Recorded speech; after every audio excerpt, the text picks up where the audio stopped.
እልልልልልልል ሩትዬና አብርሽዬ እንግዲህ በድጋሜ ቀለበት አድርገዋል ማለት ነው። ብዙዎቻቸው እነሱ እንዲለያዩ የሚፈልጉ ምቀኞቻቸው፣ ጠላቶቻቸው እንግዲህ ሩትዬን ብዙ ጊዜ ከሌላ ሰው ጋር ሲያጋቧት ነበረ ማለት ነው። እና ሩትዬ ከአብርሽ ውጪ ወደ ውጪ ብላለች። እንግዲህ የልዑሌ አባት ነው እቅር ብዬዋለው እንግዲህ ብሎ በይፋ ተናግሯል ማለት ነው። ኦኤምጂ ሲያምሩ ደግሞ ማለት ነው የኔ እንቆች የቀለበት ማስቀመጫቸው ራሱ ፎቶ የእነሱ ፎቶ ተደርጎበት ነው የተሰራው ማለት ነው።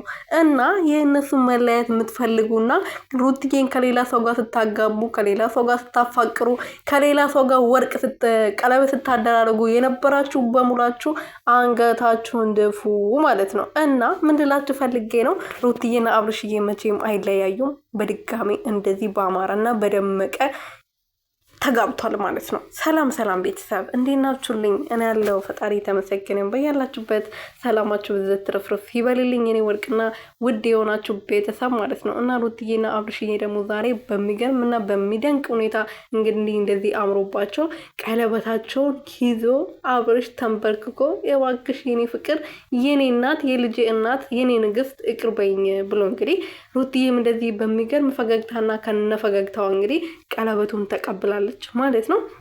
እና ሩቲ እንግዲህ ትላንት ደስታ የሚባለው ገና ያላደገ ጨቅላ ህፃን ነው እና እንደውም ሉልዬ ያደገ ይመስለኛል ማለት የና አብርሽ ልጅ ከደስታ የበለጠም ያደገ የበሰለ ይመስለኛል።